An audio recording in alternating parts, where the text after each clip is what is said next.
amend the criminal code, sex-selective abortion. This motion is deemed adopted. The honourable member for Yorkton Melville. Thank you, Mr. Speaker. In Canada, we value human rights and equality. At home and around the world, we are known for our voice in championing equality between men and women, between girls and boys.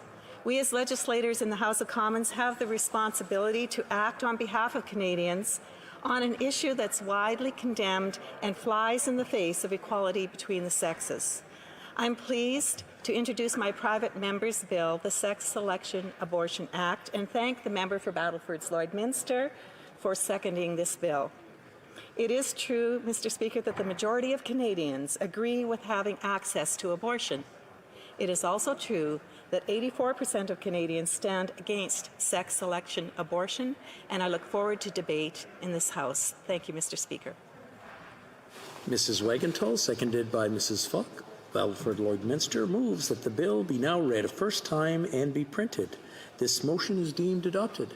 First reading of this bill, première lecture de ce projet de loi. It will be read a second time at the next sitting of the House. Good afternoon, everyone, and thank you for spending some time with us as part of the festivities of the Toronto March for Life Week. This presentation, Abortion and Political Action, is going to feature not just myself, Mike Schouten, director of WeNeedALaw.ca, but also a current member of Parliament, Cathay Wagantall, whom you just saw in the video that kicked off this live stream. The question that I want to ask you, and we want to explore a little bit, is how does that happen? How does it happen that a member of Parliament stands up in the House of Commons and introduces a bill that seeks to protect preborn children? Well, the reality is that there's a lot of work that goes on prior to that happening, prior to MP Wagantall standing up in the House of Commons. And the key theme that I want us to focus in on is relationship. Because as we've always said in the work that we've done, it's about relationships first and policy second. And in order to see preborn children protected by law in our country, we necessarily are going to need elected lawmakers to be doing what Cathay Wagantall did just there, stand up in the House of Commons and take that first step of introducing a bill that would do just that, protect preborn children. We, myself as an advocacy person, you who might be watching as a grassroots member of the pro-life movement, do not have that ability to stand up in the House of Commons and introduce that legislation. So we need to be pursuing relationships with those elected lawmakers, and I'm going to invite Cathay onto this call now to talk with us a little bit about how that works from her perspective as somebody who has campaigned and has secured a seat in the House of Commons. Cathay, welcome to the live stream. Thank you very much for joining us. It's a great pleasure to have you with us. Maybe Cathay, as you've just been hearing me introduce this, you could speak a little bit about that. What goes on prior to you standing there in the House of Commons and doing that courageous thing? Thank you so much, Mike. It's a real privilege to be here as part of Toronto's March for Life. I appreciate the opportunity. You're right. There is nothing more important than standing up in the House, hoping to make a difference, but having that necessary support behind you before you make that step.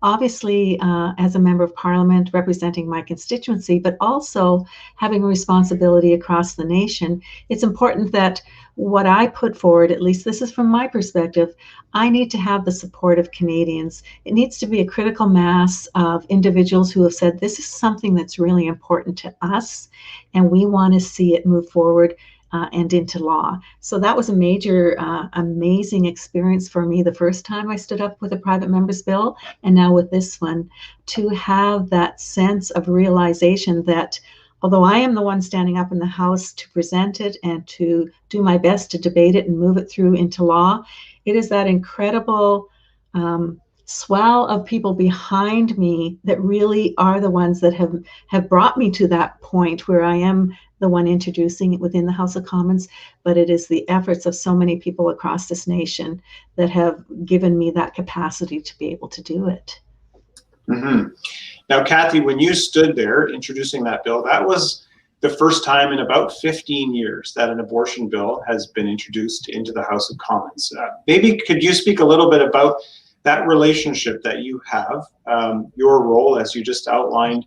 How did you know that you would have the support? Did you introduce that and then hope you had the support? Or what assurances did you have prior to you introducing that bill that the support would be there? And maybe not just from the pro-life movement, but even from a broader base of Canadian public.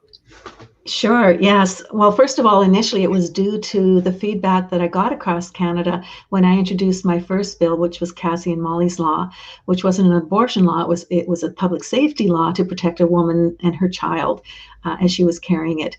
And the feedback I was getting around this topic of abortion and the desire of Canadians to have access to it, I did that through petitions when I would go to trade shows, and people would dialogue with me. And this is where that relationship part that you're talking about is absolutely important, because they would come across angry at first saying, well, I want this to be available.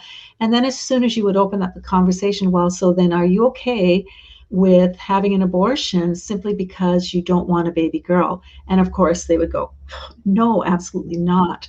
And when they then learned that this is allowed in Canada because we have no laws, they would sign the petition. So that was my first sense that I felt that there was representation across the country, even though it wasn't visible within the House of Commons or even within the media. And then when I did present it in the House and the dark maroon blue poll came out in the National Post, which I had no connection with whatsoever, but it showed, I think the headline was, Canadians are not as polarized on this issue as we think that they are. And of course, that was just a huge boost, along with the support of so many that are already working on these issues. And we need relationship to be able to move these types of difficult situations along. You need to be able to talk to each other and build a consensus. So as you spoke to Canadians, clearly I think what we're hearing is that you saw an area where there was common ground, where there was Canadians from all different backgrounds, all different parts of the spectrum, the pro-life, pro-choice spectrum, who would support some action when it comes to protecting preborn children. So I'd love for you to be able to speak a little bit about the specifics of Bill C-233 that you introduced, and what you're hoping to accomplish, and why really it's part of a obviously a lifelong goal of yours and many of those who would be watching, that all preborn children are protected, even though the bill itself would not accomplish that if it was passed into law. So maybe just speak a little bit about that. Sure, exactly. It is a very narrow bill. Basically deals with the circumstances where a medical practitioner, it would be illegal for them to perform an abortion, knowing that that abortion was being sought solely on the basis of the sex of that child. So in other words, in a circumstance where the reason was that in most cases, they did not want a baby girl. They were aware they're carrying a baby girl and they did not want that child. So therefore they abort, which is a very different dynamic, than a lot of pro-choice. Well, this bill revealed that the pro-choice movement does want to see a framework around abortion. They do want laws there because there are many things that they disagree with. Where that disagreement doesn't exist is what I call more the pro-abortion continuum, and that is a small portion of Canadians. The poll indicated, like many others in the past, that 84% of Canadians want sex-selective abortion to be illegal in Canada. In other words, for it to be in our criminal code, that this is not acceptable. And so I found that incredibly helpful in presenting my bill, because obviously it represents the majority of Canadians. And as well as I've worked on it, you hear, well, this is racist. I have the support of the Hindu and Sikh communities in Canada saying they want to see this. And the real focal point is that this is around equality between men and women, boys and girls at the earliest stages of life. So it's been fueled by so many concrete facts that, of course, those that would argue against it in the House of Commons are finding themselves in a precarious position, because we all value equality and human rights. And this is causing an angst within the perspective of a lot of political parties. So, oh, go ahead. Sorry, I just want to mention one thing too, is another poll came out shortly after the dark maroon blue poll, and it was a situation where they asked people who voted, if this was a part of your party's platform, would you be supportive? And the majority of Liberal and Bloc and Conservatives indicated that, yeah, they would vote for a party that had that as part of their platform. So I've just felt so blessed to have all of these opportunities to have so many things come together that indicate this is truly something we should be acting on as Canadians and as parliamentarians. Yeah. Sorry, Mike. So in spite of that, in spite of polls indicating that Canadians would support a bill such as you've proposed here dealing with sex-selective abortion, and the fact that people would actually vote in favor of a party that took a stand against it, there still seems to be a lot of voices opposed to what you're doing. And I just want to focus on one area of opposition for a moment, just because this session is abortion political action. So we want to ensure that not just ourselves, but also those watching understand that there's a political side of the abortion debate and saving preborn children. It's not just about educating Canadians. It's not just about supporting pregnancy care centers, which are all very beneficial actions that we can take, but it's also getting involved politically. Now, some people would say to your bill that the law doesn't need to be changed to address this. We simply need to educate people as to the value of women and women's equality and women's rights, and that would then translate into people not deciding to have an abortion based on the sex of the child. So we don't need legislation, we just need to educate and inform Canadians. So A, what would be your response to that? And then maybe B, just tie that into the necessity of especially pro-lifers then also getting involved in the political side of this topic, preborn human rights. Sure. Well, I get asked that question a fair amount, and my response is it's not an either or, it's a both and. We need to do everything that we can to bring about the values, make them the priority that we want them to be within our country. And of course, education is important, but on its own, it's not enough, because we have people who come to Canada, we represent across other nations, and our values are reflected in our criminal code.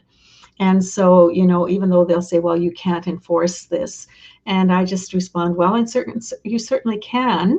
However, you know, you have to look at your laws as doing more than being there for criminal punishment alone. Obviously, we have drunk driving laws. Do we have all drunk drivers off our road? No, but it's very clear that this is a value to us as Canadians, that this is not acceptable behavior or acceptable practice.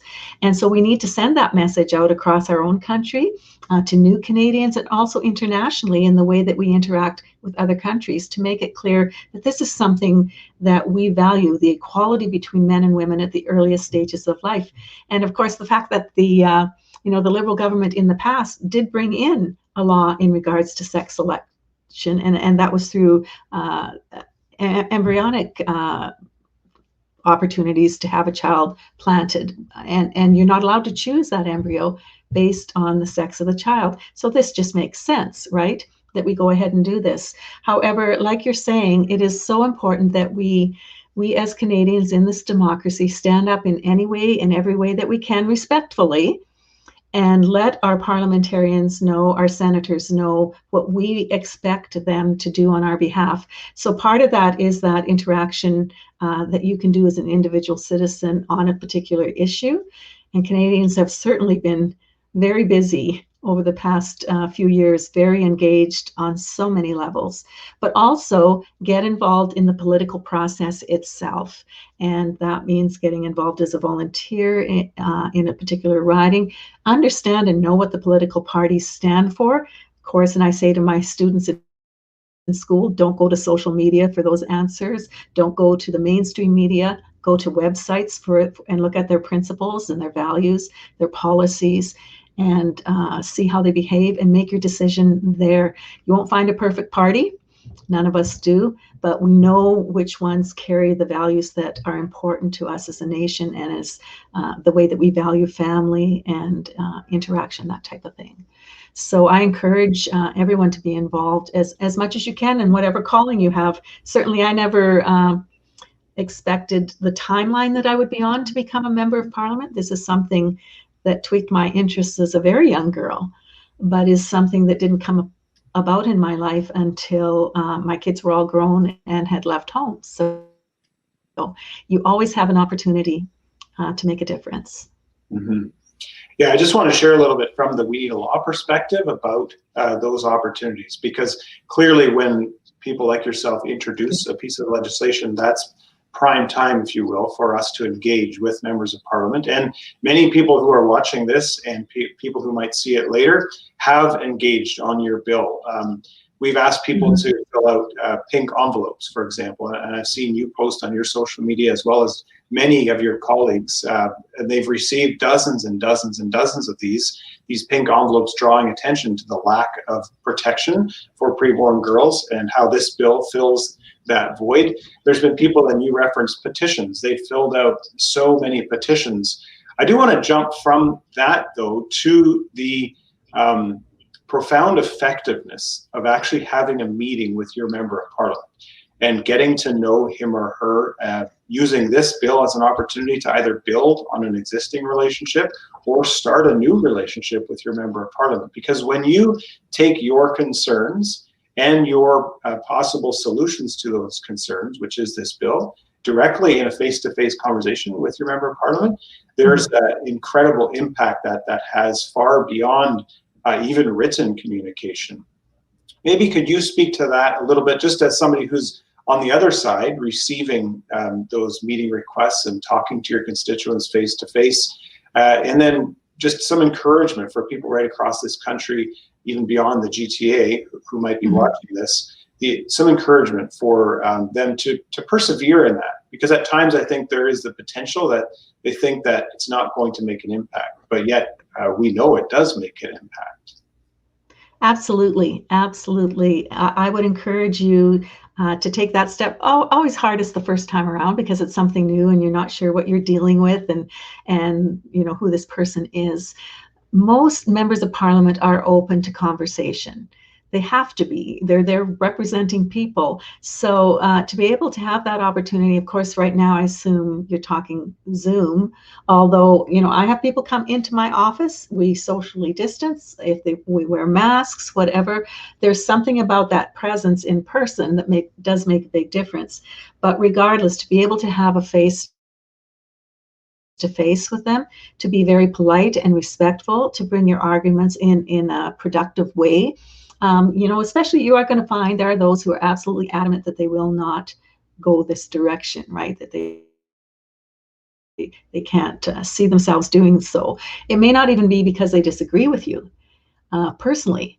They may be in that that political sphere where they just feel that their career is too important, or the pressures and weights of being called to toe the party line, that type of thing is real. So to see them as human beings, I think is really important in the midst of all of that. But absolutely take that initiative. Do it with your own member of Parliament, for sure. But I would encourage you, you know, if your member supports, as an example, this bill, say thank you. And then please consider going and talking to other members of Parliament too. You're not required to just be limited to the person that represents you. If there's someone in a riding next to you, that type of thing, take advantage of those opportunities and go and interact with as many members of Parliament as you can. It does make a difference. Yeah, no, that's excellent. Excellent to hear. And again, to those watching, I would really want to encourage you to do that. If you're not sure how, please go to our website, weneedalaw.ca. We can put that in the comments later underneath this live stream, but we have step-by-step guides there as to how to conduct an effective meeting with your member of Parliament, even using this Zoom technology in the era of the pandemic that we're living right now. Cathy, maybe could you speak a little bit to just the timeline that we're looking at for your bill, some of the specifics, and why it is, in fact, fairly urgent that people connect either through email, written communication, or a meeting with their member of Parliament on your bill pretty soon. Yeah, absolutely. It was introduced last February. However, with all of the shenanigans going on and the dynamics around the closure and then COVID and that type of thing, it didn't actually come to the floor to be debated till a couple of weeks ago. And the debate in second stage is 2 hours of debate, but they're split out. And so my first hour was the end of April. Now on May 27th will be my second hour of debate. And at that point in time, then on June 2nd, there will be a vote. And at that point, with the vote, it would either be voted in favor to go to committee. Okay, so people may say, well, I don't really think I support this, but I'm willing to have it go to committee to discuss it further and to bring in witnesses, like in this case, to have people from the medical profession come, people who've been through abortions, all kinds of different dynamics there, ethnic groups be able to come and talk about it and just extend that conversation further. And then from that point, it would come back to the House for third reading and then hopefully be voted into law. So at this point, I have another hour of debate.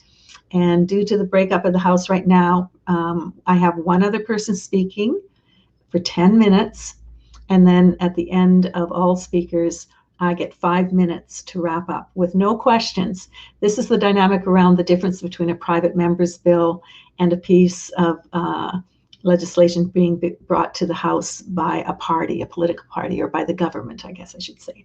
So it is a little different, and it's very important that if you're going to engage, do it now by contacting your members and getting in touch with them personally. And also, of course, the petitions, even if you did sign the e-petition, you can still sign a paper petition as well, and they're available on my website. And with those, of course, my colleagues and I get to stand up in the House every time we have 25 names, and the Justice Minister has to respond to each of those. And their response of this government indicates that they agree that violence against women and anything that negates equality between men and women is not acceptable. And they say, including the practice of sex selection. So, it's like you said, Mike, every one of the people who spoke quite vehemently against my bill all said that they were against sex selective abortion and used the argument around education, or this is something that so rarely happens. All of those arguments that you expect to hear, and yet they know that it's antithetical to equality between men and women. Yeah, and again, that's why it's so important that as many people as possible get to their member of parliament before that June 2nd vote.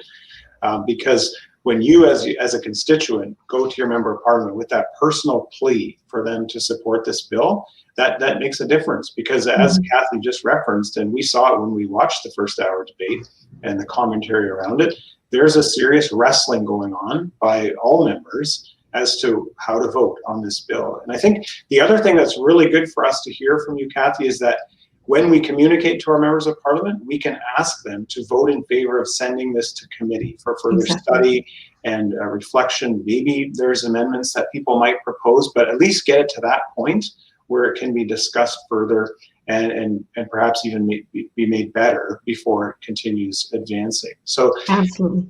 Yeah, it's critical that everybody who's on this live stream gets to their member of parliament. Please share this message from Cathay Wagantall as well, that the timeline is set in place now, May 27th for the second hour of debate and June 2nd for the vote. So those dates are coming up very quickly. We want to make the most of this opportunity. As I said earlier, the first time in about 15 years that a real abortion bill is being debated in the House of Commons, and we have you, Kathy, to thank for introducing that and being such a great ambassador for this bill and for preborn human rights, as you've conducted yourself throughout this time, all the way back to February when you said you originally introduced it. Now, Kathy, you spoke earlier to me today and talked about how you're at the point of the arrow. As we wrap up this live stream, maybe give some words of encouragement to all the people who form the rest of the arrow, who are in supportive roles, some more public than others, but all those people who are in a sense pushing you forward as you continue speaking up publicly for preborn girls through Bill C-233. Yeah, I couldn't have said it better myself, Mike. I can't, I get discouraged, of course, in the dynamics that I'm involved in. And I know, I can imagine also what all of you are going through who are working so hard on this issue.